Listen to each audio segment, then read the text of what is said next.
허환구의 라디오 오늘. 여러분 안녕하십니까, 허환구입니다.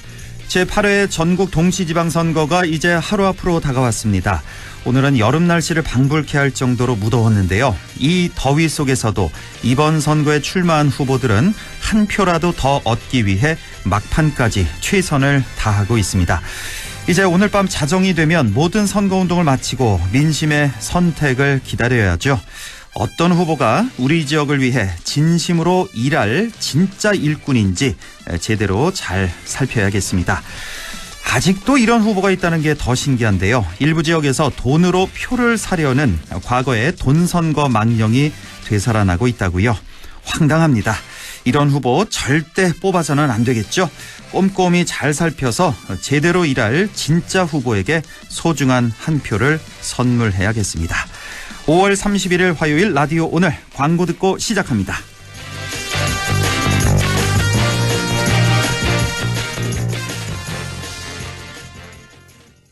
아유입니다. 어쩌면 우리는 지구 위에서 우리란 말을 가장 많이 쓰는 사람들 아닐까요? 우리 남편, 우리 손주, 우리 회사. 소중한 우리를 위해 우리가 바꾼다. 우리 마음속 첫 번째 금융, 우리금융그룹. 6월 말이면 개별 소비세 인하 혜택도 끝나는데 요즘 신차 계약하면 얼마나 오래 걸려요? 방금 주문하신 쌍용자동차 나왔습니다. 완전 빠르네요. 5월 쌍용자동차 계약 시 대기 없이 바로 픽업. 선수율에 따라 최대 36개월 무이자도 가능하대요. 5월엔 쌍용자동차 전시장으로. 자, 던졌습니다. 돌직구인가요? 이건 처음 보는 철직구네요. 돌직구보다 빠른 주문과 배송 속도, 눈앞에서 확 떨어지는 가격까지. 이 놀라운 선수가 누구죠? 국내 최초 온라인 철강직구 쇼핑몰 스틸 1번가. 말씀하신 순간 철직구 오가네요. 스틸 1번가. 네, 라디오 오늘 화요일 순서 시작합니다. 1부 생활 속 법률 문제를 쉽고 명확하게 풀어보는 시간, 안형진의 쾌도난법, 안형진 변호사와 함께하겠고요. 2부 이슈 오늘에서는 6.1 지방선거 출마 후보를 만나보고 있죠. 오늘은 경북도의원 안동시 제1선거구 이영식 후보를 연결해서 얘기 나눠보겠습니다. 이어서 한 주간의 시사 이슈를 알아보는 시간, 최유한의 시사 따라잡기 준비되어 있습니다. 라디오 오늘 유튜브로도 다시 들으실 수 있습니다. 많은 애청 바랍니다. 네, 안형진의 쾌도난법 시작합니다. 안형진 변호사 연결되어 있습니다. 안녕하십니까? 네, 안녕하십니까? 예, 오늘은 뉴스에 자주 나와서 귀에는 익지만 정확한 의미는 잘 모르는 그런 법률 용어에 대해서 알아보는 시간 가지려고 합니다. 자, 집행유예니 징역, 금고, 법정 구속, 구속영장 실질심사, 구속적부심 등등 수많은 용어 많이 들어보셨을 텐데요. 정확히 알아두면 좋은, 마치 왜 법대에 입학하면요 가장 기초가 되는 강의 혹은 교양 선택 중에서 법학개론 같은 그런 시간이라고 보면 되겠죠. 네, 그렇습니다. 예. 자, 그럼 우선 뭐부터 설명해 주실까요? 네, 맞습니다. 뉴스에 법률 용어 많이 나오는데요. 정확한 의미를 알면 당연히 뉴스도 더 재미있고 정확히 이해할 수 있을 거로 보입니다. 예. 우선 어떤 때는 징역 몇 년을 받았다 또는 금고 몇 년을 받았다라고 하는 보도가 나오는데요. 차이가 무엇인지 아시는 분들이 의외로 많지는 않았습니다. 예. 형벌의 종류는 형법이 규정하고 있는데요. 총 9가지입니다. 예. 사형, 징역, 금고, 벌금 등등이 있는데 우선 징역은 교도소 내부에서 살면서 정역에 복무하는 것을 내용으로 한 형벌입니다. 정역? 정역이 뭐죠?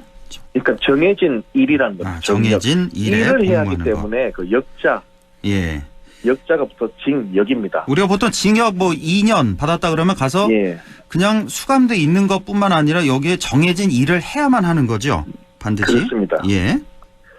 그래서 징역이고요. 예. 한편 금고는 교도소 내에 사는 거는 같습니다. 자유를 박탈하는 것을 내용을 하는데요. 예. 징역과 다른 점은 정역에 복무하지 않는다라는 점입니다. 예. 일을 강제로 시키지는 않는다는 것인데요. 예.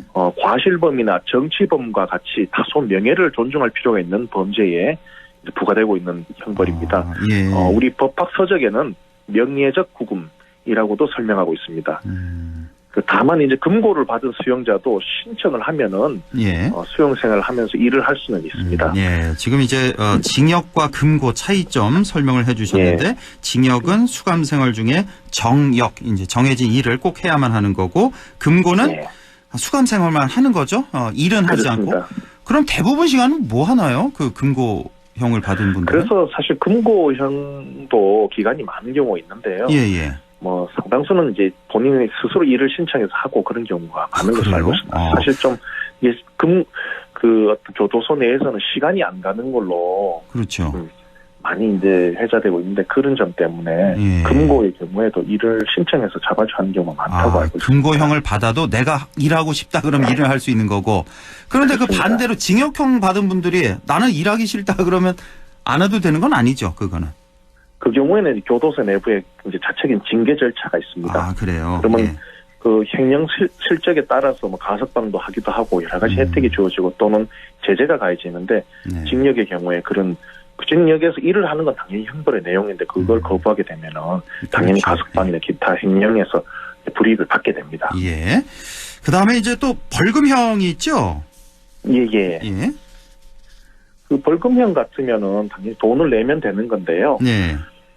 이것도 이제 형편이 어려운 분들은 일정 액수 이하에 대해서는 뭐 분할해서 내거나 아니면 사회봉사를 대체하거나 그런 경우가 있습니다. 그래서 이제 벌금형이 나오더라도 근데 벌금형을 또 안 내버리면 노역장 유치라 그래서 또 이제 그 자유를 뺏긴 채 노역장에서 이제 유치되는 경우가 있는데요. 예. 그래서 벌금이 나온 경우엔 돈이 좀 형편이 어려우실 경우는 검찰청에 가셔서 내가 분납 대상인지 또는 사회봉사를 대체할 수 있는지 이런 점 알아보시는 게 중요할 것 같습니다. 그렇군요. 예. 네네.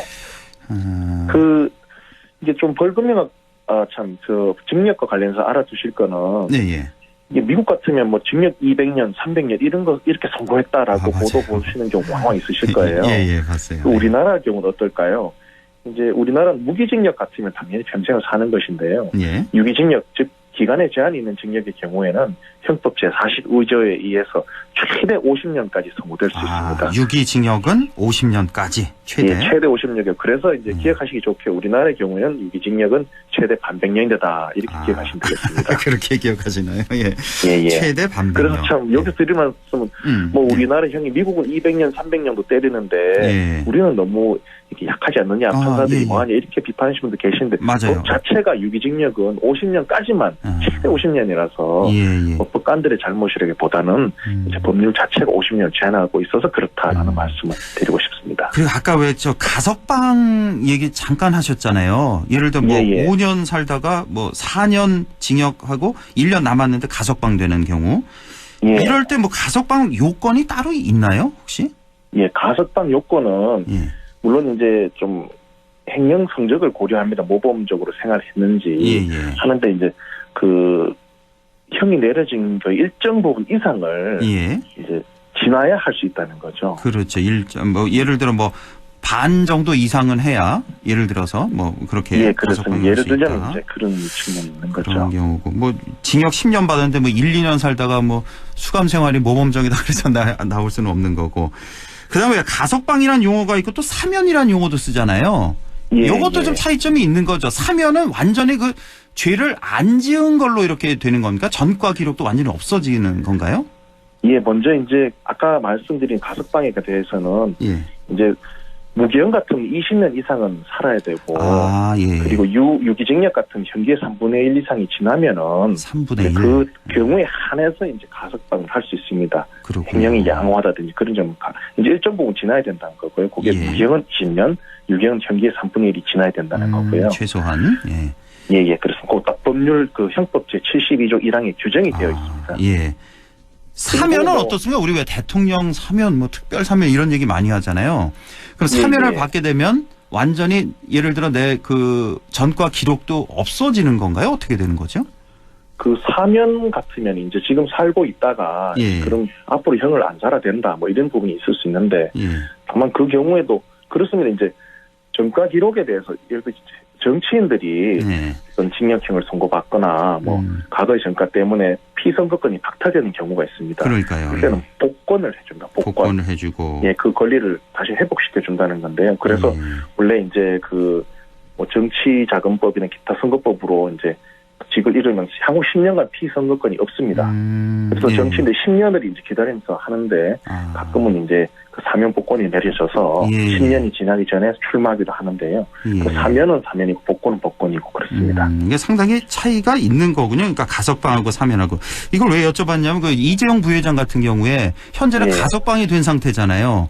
예. 근데 일각에서는 이재용 부회장 이거 사면을 시켜줘야 된다 이런 요구도 많이 있어서 이게 어떤 큰 차이점이 있나. 사면을 시켜주면은 이제 사면 복권이 되면은 법률상 일정 요건이 이제 금지하고 있는데 그게 복귀가 되니까 그런 것으로 그렇죠. 보입니다. 예. 예. 예. 자, 집행유예도 좀 설명을 해 주실까요?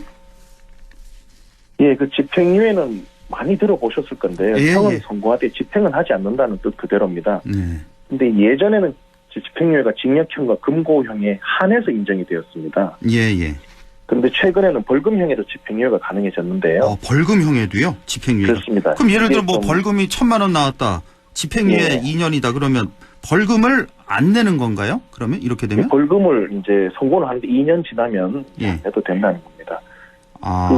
예. 이게 그렇습니다. 이게 집행유예라는 5년 집행유예 좀 설명을 드리자면요. 예, 예. 일전에 재벌 회장들이 아무리 해산도 빼돌려도 징역 3년에 집행유예 5년 선고돼서 그냥 걸어 나온 적이 맞아. 있었는데요. 국민들 분노를 관행처럼 자아낸 적이 이랬죠. 있습니다. 관행처럼. 예, 예, 예. 그래서 3.5 이랬는데 예. 이를 중심 알아보면요. 일단 집행유예 5년이라는 의미는 그 형이 확정되고 5년이라는 기간이 지나면은 형 선고의 효력이 없어져서 형을 살지 않아도 된다는 의미입니다. 예. 그래서 다만 전과 기록에는 남습니다. 전과는 남고. 예, 그렇습니다. 그래서 뭐 집행유예 받았고 이제 지났다고 좀 이렇게 마음 놓다가 다시 범죄를 범하면 그만큼 가중된 형 또는 이제 구속이 될 수도 있는 거죠. 네. 전과 기록에 남습니다. 예. 그리고 5년이 집행유예 5년 할 때 5년이란 기간이 경과하기 전에 즉 유예 기간 중에 예.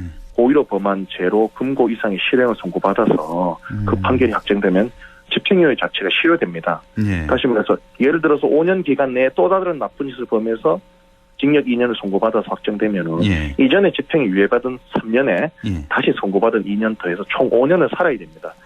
그런 그래서 거예요. 예, 그게 실효된다는 거는 그럼 집행유예를 했는데 실효되면은 당연히 집행을 하겠죠. 예, 예. 그래서 그런 거군요. 예, 집행유예 기간 중에는 억수로 조심을 해야 되고 안 그러면 이전의 거랑 지금 범한 거랑 합쳐서 5년을 살아야 되니까. 근데 조금 전에 말씀하실 예. 때 그 유예 기간 중에 고의로 범한 죄로라고 말씀해 주셨는데 예. 그럼 과실로 범한 죄라면은 이런 경우가 해당이 안 된다는 얘기인가요, 혹시? 예, 해당이 되진 않습니다. 과실범 같은 경우는 과실치상이라든지 예, 예. 뭐 그런 업무상 치사상 이런 게 있지 않습니까? 예, 예, 예. 뭐 차 몰고 가다 실수로 사람을 다치게 한다든지.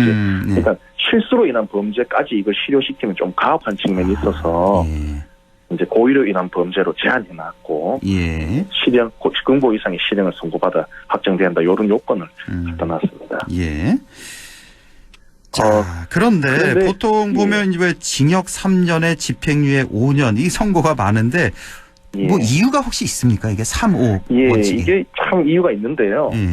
아까 말씀드렸듯이 뭐 재벌 회장들 뭐 3년 5년 억수로 예전에 많이 선고했습니다.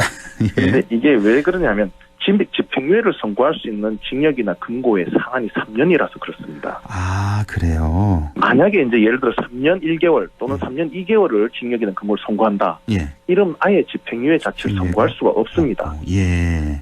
그래서 이제 집행유예를 선고할 수 있는 최상한이 3년이니까 일단 3년을 선고하고 그다음에 이제 그 집행유예를 선고하는 거죠. 예. 그래서 재벌 봐주기란 비판을 비판을 받기도 했습니다. 그래서 왜? 그런데 이제 이번에 예. 뭐 이재용 사건이었죠, 탄핵 때. 예. 그때 또 3년 5년 나오나 엄청 이 맞아요. 질문을 받다가 기억나요. 이때는 이제 그렇게 안 나왔는데요. 예. 그렇습니다. 이 법원 판결도 어떤 이 무풍지대가 아니라 국민의 감시와 비판을 받아야 되는 지역인데요. 그렇죠. 이번에 참 이재용 사건 때 물론 개인에게 불행한 일이지만 사법 정의가 좀 비교적 평등하게 된 점은 국민들이 계속 감시하고 비판해 왔기 때문이고 앞으로도 이런 비판과 감시는 법원에 대해서도 계속돼야 된다. 이런 말씀을 드리고 싶습니다. 이 집행유예라는 말을 하도 많이 들어서 좀 궁금한 거 한 두어 가지 정도 있는데 네네. 피의자 입장에서는 네. 징역 1년보다는 예.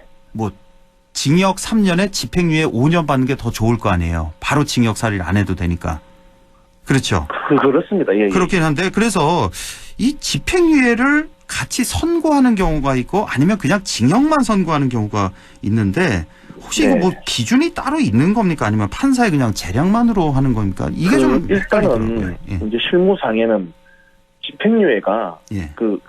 이제 직접 살기는 실형보다는 집행유예가 좀 더 낮게 처리가 되니까 예. 집행유예를 줄 만한 사안까지는 집행유예를 줍니다. 아, 최대한 집행유예를 주는 걸 원칙으로 하는 거군요. 예, 왜냐하면 웬만한 불구속이 범죄에 원칙이기 관해서. 때문이죠. 아, 그래서 예. 예, 그러다가 이제 도저히 이거는 집행유예를 안 되겠다 싶으면 이제 실형을 내리는 거죠. 단계적으로 이렇게 보통은 내립니다. 아, 그렇군요. 예. 그래서 뭐 나는 그냥 1년 살고 나올 테니까 집행유예 싫다 이래도 예. 그래도 이제 집행유예 내릴 정도면 내리고 처음에 벌금을 내리고 그다음 집행유예 내리고 아. 점점 이렇게 실형을 내리는 식으로 이제 가는 그렇게 되는 겁니다. 거고. 또 하나 궁금한 게 예, 예를 들어 이제 수사가 재판이 길어졌어요. 그래서 예, 구속 수사, 구속 재판을 받고 있어요. 한 2년 네. 정도나 구속된 상태에서 재판 중이었는데 예. 최종심에서 무죄가 나오는 경우 있잖아요. 이런 경우 흔하죠. 네네. 그러면 그 나의 흔하진 않습니다. 예. 흔하지 않아요. 예, 그 예, 나의 흔하진 그 않습니다. 지나간 2년간의 그 구속, 나는 무죄인데 최종심에서 2년 예, 동안 예. 나는 구속 재판을 받았단 말이에요. 그럴 예. 경우에 보상은 어떻게 되는 거예요?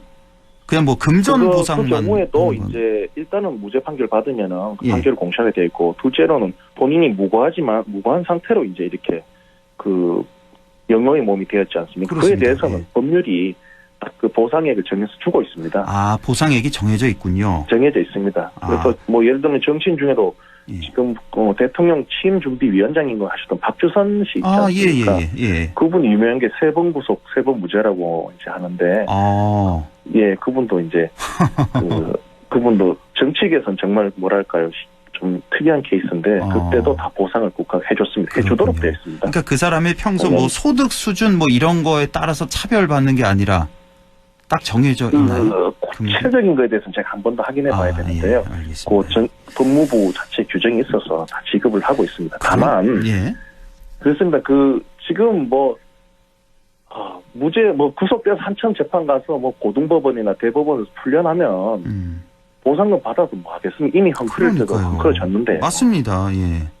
그래서 지금 이런 문제와 관련해서 우리 사법이 조금 더 이제 바뀌어져야 되지 않느냐. 예. 이런 논란이 있고 또 그렇습니다. 이게 막 사람을 1심에서 무죄가 났는데 네. 거의 검찰은 기계적으로 항소를 합니다. 항소를 하고 2심에서 그럼 우리 시민들 입장에서 1심 무죄 났다고 안심하고 있는데 또 하면 또 고등법원 가서 또는 항소심 가서 또 떨어야 되고 막 고통 들어야 되고 그렇죠. 변호선이 많은데 예. 거기서 무죄 나도 예.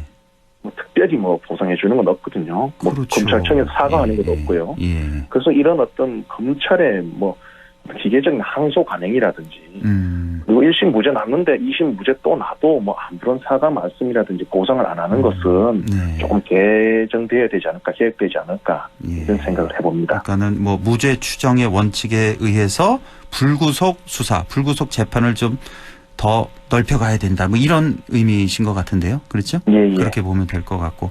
그러니까 저는 이렇게 재판 받는 걸 보면 특히 뭐 정치인들 매스컴에 많이 나오니까 네. 아니 한 2년 정도 수감 생활 중에 재판 계속 받다가 최종심에서 무죄 나오면 아무리 뭐 금전 보상을 받는다 해도 너무너무 억울할 것 같거든요. 지나간 2년이란 세월이.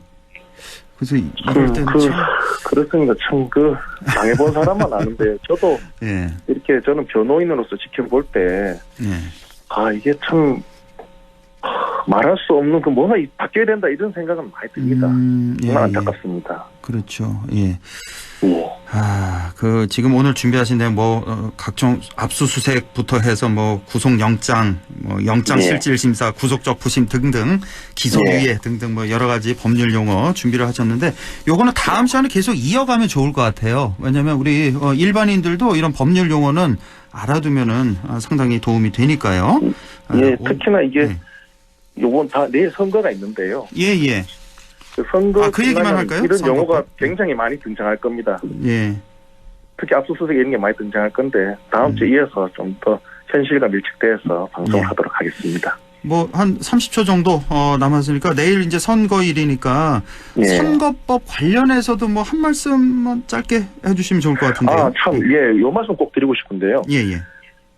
선거 때, 선거 날까지는, 공식적인 선거 운동이 오늘 12시까지. 그렇죠. 오늘 밤 12시까지. 예. 그리고 내일은 선거일인데, 예. 가끔 착각하신 분들, 이제 선거 끝났으니까, 이제 좀 자유로워진다 싶어서, 예. 뭐, 당선된 사람이나, 낙선된 사람으로부터, 예. 뭐, 밥 먹고 또는 사례를 받는 경우가 왕왕 있습니다. 고맙다고, 또는 예. 수고했다고. 예. 그거 선거법에 걸립니다. 그래서 예전에, 당선 끝나고 서로 밥 먹고 막 동네에서 뭐 이러다가 다 이거 수서받아서 초토화된 적이 있는데요. 예. 선거 끝났다고 해도 뭐 당선자나 낙선자가 주는 금품을 함부로 받아서는 안 되고 식사도 얻어먹는 것도 굉장히 조심해야 된다. 이 말씀을 꼭 올리고 싶습니다. 내일 투표 끝나고 그 당선자 발표가 된 이후에도 그렇죠. 금품 뭐 식사를 얻어먹는다든지 이거 안 된다는 거죠. 그렇죠. 선거법 위반. 선거 전이나 후나 다 지켜야 되고 적용이 되기 거예요. 때문입니다. 예. 알겠습니다. 예. 오늘 말씀 여기까지 듣고 법률 용어 재밌거든요. 이런 거 아주 재밌으니까 계속해서 다음 시간에 또 이어서 듣도록 하겠습니다. 지금까지 안형진의 쾌도난법 안형진 변호사와 함께했습니다. 고맙습니다. 네, 감사합니다.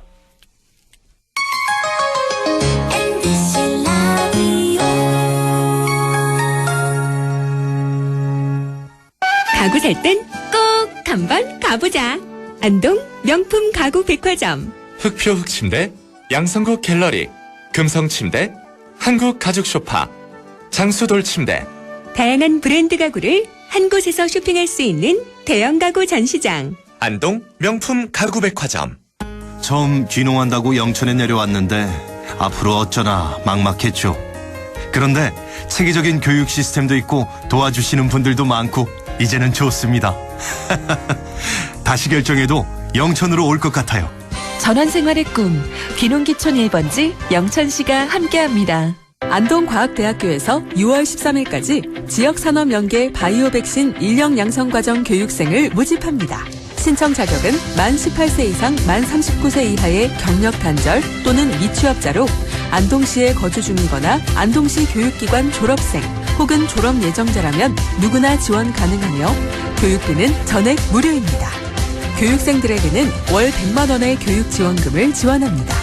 자세한 사항은 안동과학대학교 홈페이지를 참조하시거나 전화 054-851-3680, 054-851-3680으로 문의 바랍니다. 여러분의 많은 지원 바랍니다. Amazing performance. 역시 한국 드라마. 음악부터 드라마까지. 한옥 인테리어에 IoT로 꽉 채웠죠. 아날로그부터 디지털까지. 대한민국 금메달입니다. 빠른 것부터 정확한 것까지. 대한민국 국민이 있어 한국이 다 한다. 공익광고협의회. 마음을 열어줘.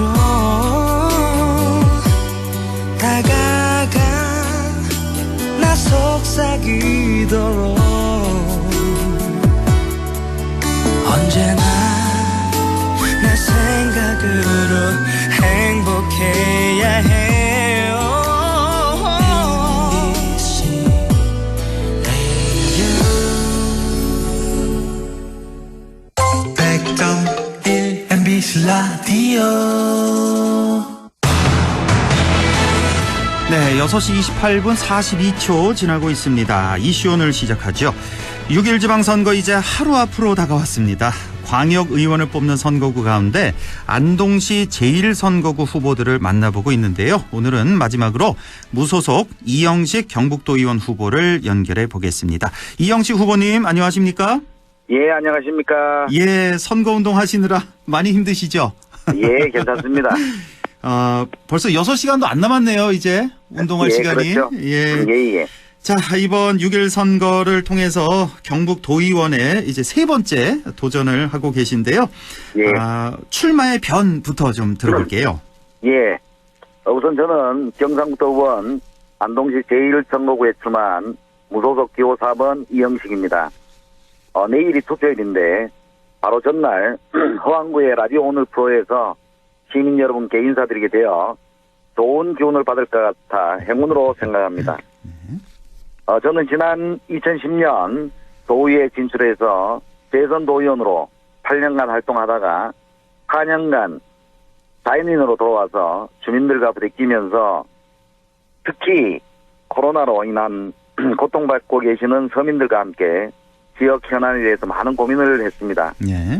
그런 가운데 다시 의회로 들어가 주민들의 어려움과 지역의 또 현안 문제들을 해결하는데 미약하나마 일조하겠다는 각오로 출마를 결심하게 되었습니다. 예. 도의원 2번을 하셔서 우리 지역민들에게 얼굴이 많이 알려지시긴 했는데 그래도 예. 혹시 모르시는 분들을 위해서 소개를 예. 한 번 더 해주시죠. 예.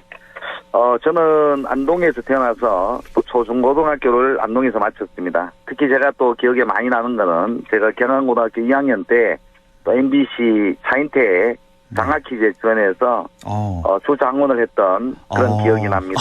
그렇습니까? 예. 그래서 고등학교를 졸업하고 성균관대학교에서 법학을 전공해서 고시 공부를 하다가 뜻을 이루지 못하고 고향으로 내려와서 20여 년간 또 생덕학원이라는 학원을 운영하면서 지역 인재 양성에 힘을 쓰다가 12년 전에 또 주변의 건의와 또 제 뜻이 이렇게 합쳐져서 도의회 의원으로 당선되어서 재선의원이 되어 교육위원장으로 활동하다가 지난 4년간의 일상으로 돌아와서 다시 저의 전업인 교육업에 종사하고 있습니다. 예, 다른 후보들 그러니까 민주당 손진걸 후보, 국민의힘 김대진 후보와 이제 맞서 싸우고 계신데 다른 후보와 차별화된 나만의 장점이 있다면요? 예, 우리 민주당 손진걸 후보님이나 또 국민의힘 그 김대진 후보님 모두 뭐 인격적으로 또 훌륭하신 그런 후보들입니다만은 또 우리 허한구 그 부장께서 물으시니까 부끄럽습니다만 저의 장점은 아무래도 재선 도의원으로 8년간의 의정활동을 통한 풍부한 경험이 아닌가 생각이 됩니다. 그래서 이러한 풍부한 경험을 바탕으로 현재 인구 소멸 위기에 있는 안동을 희망의 안동으로 바꿀 준비가 되어 있다는 것이 저의 장점인 것 같습니다. 특히 제가 이번에 시민들이 선택해 주셔서 당선이 된다면 삼선 중진 의원으로 도의회 지도부로 활동할 수 있는 그런 장점도 가지고 있겠네요. 예, 풍부한 의정 경험 장점으로 내세우고 계시고 자 이제부터는 우리 지역구 유권자들이 많이 궁금해하실 그런 내용을 좀 여쭤볼 텐데요. 지금 이제 국민의힘 공천을 받지 못하고 무소속으로 출마를 하셨는데 공천 과정에서 꽤나 시끄러웠거든요. 이 선거구가. 국민의힘 이 공천 이번 공천에 대해서 뭐 하실 말씀이 좀 있으실 것 같은데요. 매우 또 가슴 아픈 이야기인데, 이번 공천 과정에서, 저희들 그 옥동의 시의원을 하셨던 건남 의원님과, 또 도의원을 제가 2번 하고, 다시 결심을 한 제가 이제, 국민의힘 공천 신청을 했습니다. 하고, 저희들이 이제 또 면접과 또 시험을 치르고 난 이후에, 결과를 이렇게 기다리고 있었는데, 결과가 발표되기 바로 전에, 우리 도당에서 재공모가 들어와서, 우리 지금 공천을 받으신 후보가, 일주일 만에 공천을 받는, 그런 일이 발생을 했습니다. 물론. 거기서요, 그 재공모할 때요. 그 도당에서 무슨 사유로 재공모한다고 했나요? 당시에? 도당에서는 저희들이 연락을 받지를 못하고, 지역에 우리 당협위원장이신 국회의원을 통해서, 이제 새로운 인물을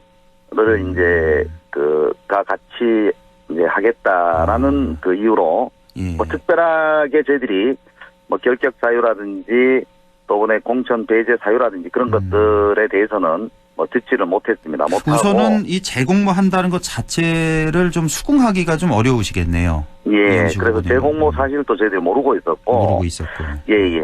그러다 보니까 이러한 절차적인 그 하자가 저희들에게는 상당히 큰 충격으로 이렇게 다가와서 우리 옥동의 건남 의원님하고 또 제가 또 재결 또 신청도 하고 기자회견도 하고 했습니다만은 뜻이 이루어지지 못해서 우리 윤석열 정부의 원칙인 공정과 상식에 어긋나는 이런 공천이라는 생각이 들어서 건남 의원님과 이제 합의하에 무소속이라는 또 안동 발전을 위해서 일하고 싶어서 출마하게 되었습니다.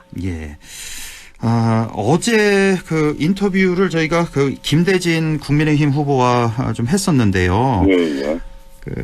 이영식 후보님이 그 손진걸 후보님과 같이 지난주였죠? 그 기자회견을 가지셨잖아요. 김대진 후보의 어떤 의혹에 대해서. 기자회견에 대해서 이제, 그때 이제 의혹을 몇 가지, 두세 가지 정도 제기하신 걸로 알고 있는데, 혹시 덧붙여서 하실 말씀 없나요? 이 기자회견에 대해서, 그 의혹에 대해서. 어제 저희가 사실 의혹 해명을 좀 듣긴 했거든요. 김대진 후보한테. 이 재산 문제에 대해서 뭐 제기를 하셨던 것 같은데요. 우선. 아무래도 우리가 공직을 저도 뭐 두 번에 도전을 했습니다만은 이제 공직을 이제 수행하기 위해서 물론 뭐 재산이나 이런 부분들이 뭐 살다 보면 또 마이너스가 나올 수도 있고 하는 부분이 있습니다만은 이제 땅에 관한 문제라든지 또 부채가 너무 과도하다 보니까 일반인들이 생각하기에 좀 이해하기 어려운 그러한 부분들이 많이 있어서 의혹을 제기할 때 했고 또 일반 시민들 입장에서도 어떻게 이렇게 많은 대출과 또 부채가 있는지 이게 가능한 일인지 이런 부분들 때문에 많이 의문들을 가지고 계셨습니다. 그래서 우리 김대진 후보님의 답변도 듣고 싶었고 또 해명 겸 필요한 부분들은 해명을 해야 되지 않겠나라는 생각을 가지고 기자회견을 하게 되었습니다. 어제 해명으로는 새로운 마트 부지를 사기 위해서 좀 거액을 대출을 받았고 3명이 함께 대출을 받았는데 대표로 자기가 받았다. 이렇게 해명을 했거든요. 어떻게 수긍하십니까? 이 해명에 대해서? 또 후보자님이 직접 말씀을 하셨으니까 수긍을 해야 되겠지만 실제로 그 답변 같은 경우에도 일반적으로 수긍하기 어려운 그런 부분들이라고 생각합니다. 그리고 그 원산지 표시 위반 그 의혹이 있잖아요. 여기에 대해서 당시 이제 마트 책임자 위치에 있어서 밑에 직원의 실수로 자기가 책임을 졌다라고 해명을 했는데요. 여기에 대해서는요. 우리 보통 마트에서 원산지 표시 그 위반을 할 때는 대부분 한 번 이렇게 걸렸을 때 그 벌금을 받고 하지는 않는 걸로 알고 있습니다. 첫 번째는 걸쳐서 그것이 시작을 하고 난 이후에 여러 차례 지속적으로 이루어지다 보니까 그런 그 일들이 발생한 것이지 어떤 뭐 순간적인 그런 행위라고 보기는 일반적으로 어렵다고 생각이 듭니다. 그리고 또 하나 의혹 제기하신 게 그 도청 신도시와 안동댐 인근에 땅 투기 의혹을 제기하셨잖아요. 이거 뭐 어떤 뭐 근거가 있는 의혹 제기입니까? 저희들이 찾아본 바에 의하면은 이제 성곡동 임야와 그리고 도청 신도청 부지에 아까 이야기하셨다시피 마트 부지로 사놓은 곳 같은 경우에 공동 명의로 이렇게 투자를 하셨고 또 공동 명의에 투자를 하시고 난 다음에 곧바로 이제 대출이 이루어졌는데 그 대출이 이루어진 것을 보면 이제 지가에 비해서 한 3배 정도 높은 그 대출이 이루어졌거든요. 그래서 이제 그렇습니까? 그런 부분들에 대해서 제가 이 방송으로 자세하게 말씀드리기는 어렵지만은 실질적으로 좀 이해하기 어려운 일반적인 사람들이 봤을 때 이해하기 어려운 대출이 또 이루어졌기 때문에 의혹을 제기한 그런 부분입니다. 어제 김대진 후보는 이제 공시지가와 현 시세의 차이 때문에 그렇게 된 것이다라고 일단은 해명했다는 말씀 지금 드리겠습니다. 자, 일단 뭐 대표 공약 또 지역민들의 마음을 얻기 위한 공약 등등 이거 두 가지 질문을 좀 뭉뚱그려서 좀 대표 공약 한두 가지 정도 설명을 좀 해주시죠. 저희 공약들은 여러 가지가 있습니다만은 대표 공약 요약해서 말씀드리면 우리 이제 농촌을 위한 농업 회생을 위한 농촌 살기 프로젝트가 있고 또 제 전공인 미래를 열어가는 교육문화도시 명성회복 프로젝트 또 복지를 위해서 다 함께 사는 공동체 구현을 하는 주민복지 프로젝트와 또 우리 신도청 조성과 안동발전연계 프로젝트 등 안동발전을 위한 여러 가지 공약을 내놓고 있습니다. 특히 제가 도의원으로 당선된다면 원에는 농산위원회에서 활동하면서 어려운 농촌의 현실을 함께 고민하고 또 특히 꼭동 송화동 주민들이 아이 키우기 좋은 안동을 만들 수 있도록 최대한 노력하도록 하겠습니다. 알겠습니다. 향후에 도의원에 당선이 되신다면 어떤 점에 중점을 두고 의정 활동을 이끌어 나가시겠습니까?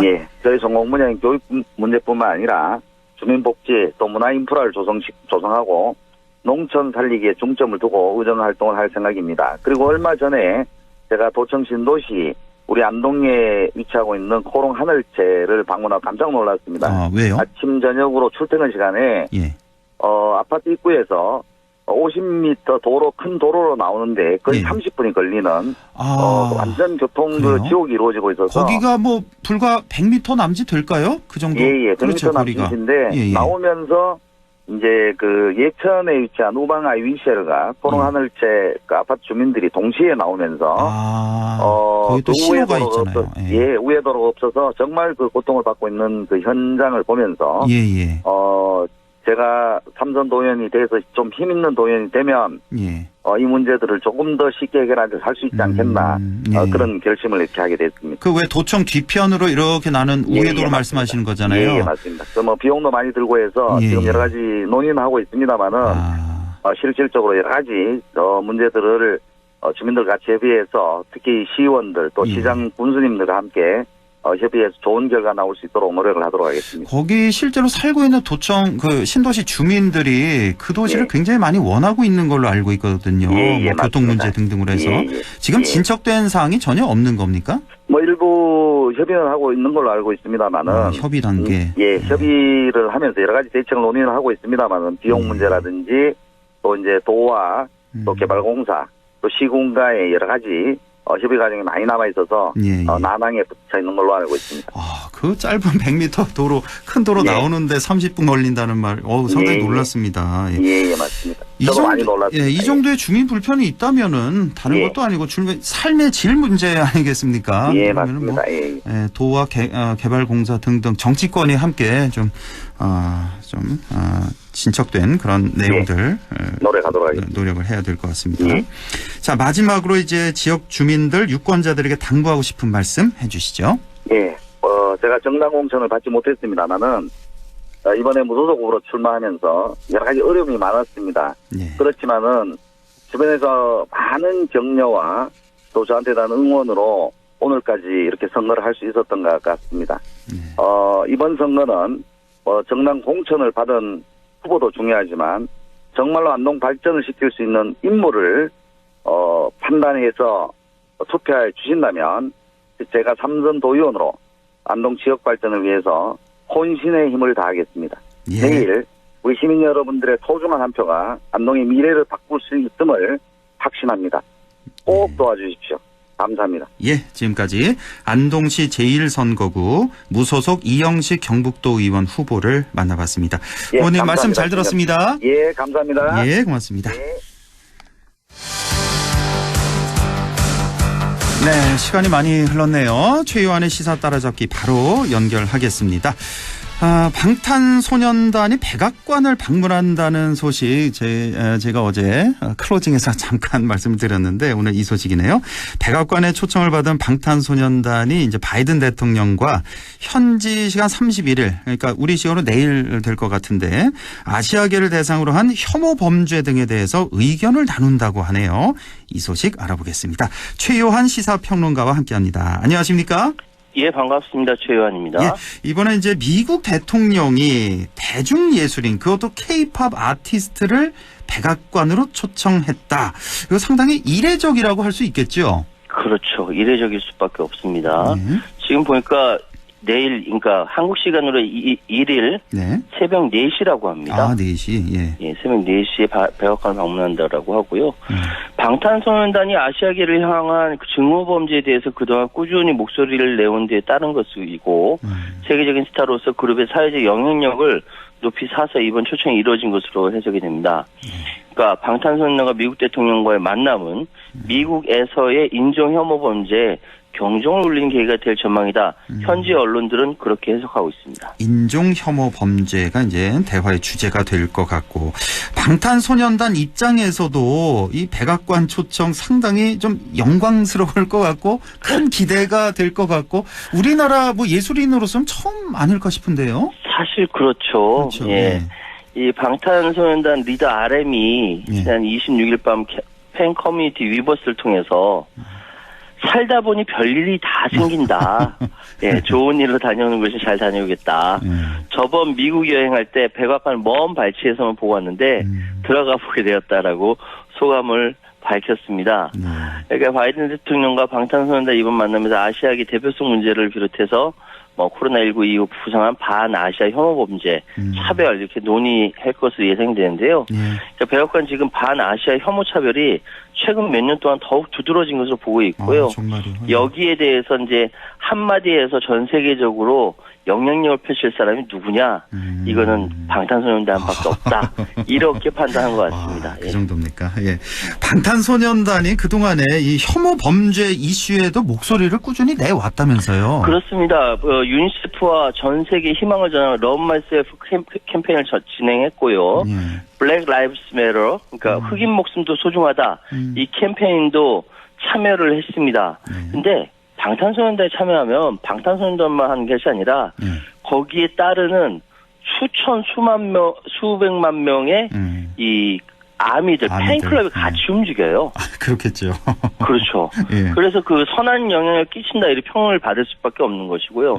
그래서 지난해 3월 미국 애틀랜타에서 백인 남성의 총격으로 한국계를 포함한 아시아계 8명이 사망한 사건이 벌어지자 방탄소년단 사랑하는 가족을 잃은 분께 위로의 말씀을 드린다. 라면서 아시아인에 대한 증오 멈춰라. 아시아 태평양계에 대한 증오 멈춰라. 해시태그를 달아서 혐오와 차별에 반대하는 입장을 표했거든요. 그러니까 뒤따라서 수천만 명의 팬 커뮤니티, 그러니까 아미들이 함께 움직였다라는 것이죠. 그렇죠. 방탄소년단도 뭐 유명하지 않았을 때는 똑같이 인종차별 당했다는 증언도 했었고요. 아, 그래요? 실제로 그걸 경험을 했었군요. 예. 자, 그런데요, 이 미국에서 아시아인에 대한 이 증오범죄, 차별, 혐오 이런 건 왜 이렇게 심할까요?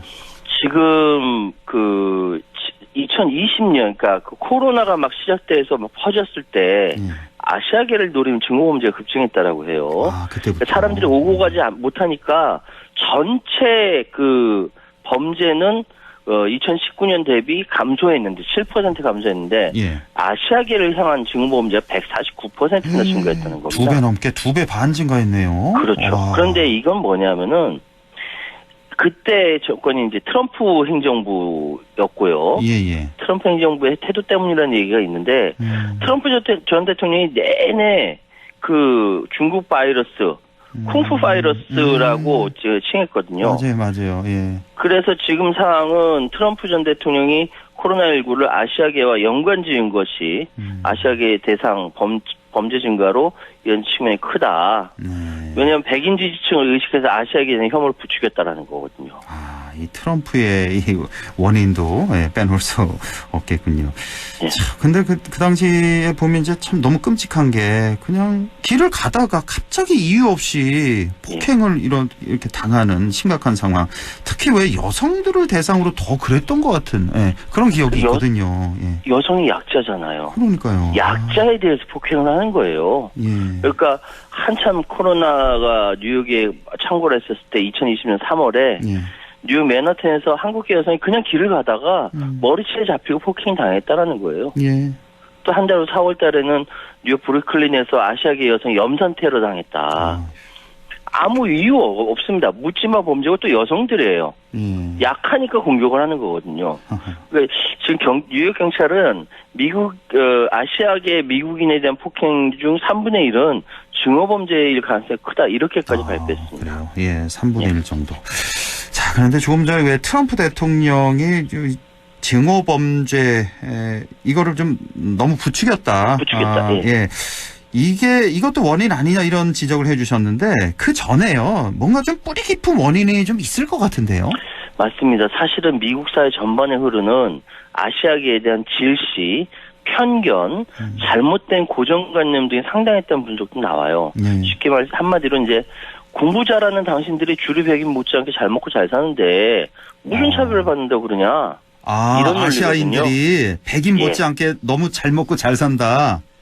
질시군요, 질시. 그래서 아시아계로 그래서 백인 근접 뭐 집단으로 부르고 있거든요.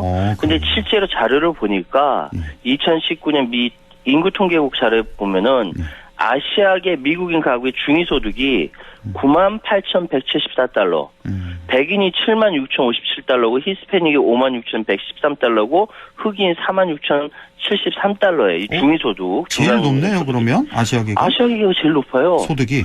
그런데 코로나19에 따라서 봉쇄 조치가 되니까 흑인이나 히스패닉계 저임금 근로자가 타격을 막 받는다는데 상대적으로 아시아계는 부유하니까 덜 받았거든요. 그러니까 반감을 고조시켰다. 이런 이제 이야기가 있고, 그러니까 미국의 주류 집단에서 당신들 그렇게 잘 먹고 잘 사는데 무슨 차별이야? 이런 얘기가 나오는 거죠. 그렇군요. 예. 그래서 그 2018년이죠. 아시아계 학생들이 우수한 성적에도 불구하고 뭐 하버드대, 예일대 같은 이런 명문 대학의 입학 사정 과정에서 피해를 보고 있다. 이런 소송도 있었다고요. 예, 요거는 좀 설명이 필요한데요. 예. 오바마 정부 시절인 2011년에는 인종 다양성을 고려해서 신입생을 선발했거든요. 예. 근데 트럼프 행정부 때는 그거 필요 없다라고, 예, 그런 이제 무시하고 신입생 선발하라고 각급 학교에 요구한다라고 이제 그게 보도가 돼 버렸습니다. 예. 난리가 났었거든요. 그래서 소송이 들어가고 그랬었는데, 물론 이제 이후에 바이든 행정부가 들어서면서 이민이나 인권 등 연방 정부의 정책 기조가 변하면서 예일대 등은 좀 상대적으로 이제 차별 소송이라든지 이런 걸 저기 취하했는데 바뀌니까. 근데 지금 하버드대 관련돼서는 연방법원까지 올라갔어요. 지금 판결이. 그런데 연방법원이 어떻게 됐냐면은 지금 보수적인 입장을 갖고 있는 대법관들이 이 연방 대법원을 구성하게 됐습니다. 왜? 트럼프 대통령이 그렇게 임명했잖아요. 아, 그렇죠. 예. 그러다 보니까 하버드대 지금까지 계속 대학 측이 승소했거든요. 예. 근데 이제 이 부분도 아직도 바뀌지 않은 부분이죠. 즉 다시 말씀드리면 미국에서의 학생들을 뽑는 데 있어서 예전에는 인종이나 학력이나 이런 것들의 차별 없이 했었는데 지금은 차별을 보고 있고 실제로 그걸로 재판 중에 있고 거기에 대해서 활동하는 공정한 입학을 위한 학생들의 단체가 불붙이면서 뜨겁게 활동하고 있다. 연방대법원 재판까지 남아있다라고 말씀드리겠습니다. 그렇군요. 결국 그래서 대학은 물론이고 미국 사회 전반적인 분위기와 흐름이 아시아 인종에 대한 차별이 구조적으로 뿌리 박혀 있다. 이렇게 볼 수가 있겠는데, 그래서 바이든 대통령이 이 같은 인종차별 문제를 타개할 수 있는 하나의 방안으로 BTS를 초청했다. 이렇게 보면 되겠군요. 맞습니다. BTS와 조 바이든 미국 대통령 만나면 정말 세계 문화 다양성의 역사적 이정표로 생각할 수가 있습니다. 반전과 화합의 메시지가 이 비틀즈나 U2 등 서구 패권국의 아티스트들이 목소리를 내왔는데 K-팝은 사실 그동안 비주류였잖아요. 이렇게 비주류의 K-팝이 이제 세계적으로 위상도 변하고 사회적 파급력을 증명했다라고 말씀드릴 수 있고 백인 주류 문화에 대한 반문화, 즉 다양성과 소수자의 상징의 K-팝이 전 세계 혁명의 무기가 됐다. 뭐 이런 식으로까지 평가들을 미국에서는 하고 있습니다. 자, 시간이 1분 남아서요. 오늘 얘기 좀 정리하는 차원에서 좀 정리해 주시죠. 간단하게 말씀드리면 사실 바이든 대통령은 저기 11월 중간 선거가 급하거든요. 민주당 지금 밀리고 있고 그럼에도 불구하고 방향은 맞는 것 같아요. 지금 전 세계적으로 아시아계, 특히 미국에서 아시아계에 대한 이 인종차별이 심하고 여기에서 이제 우리 자랑스러운 7명의 젊은 청년 BTS 방탄소년단이 어떤 논의를 하게 될지 모르겠지만 이 논의를 통해서 사회적 선한 영향력을 끼치기를 기대합니다. 자, 지금까지 최요한 시사평론가와 함께했습니다. 고맙습니다. 감사합니다.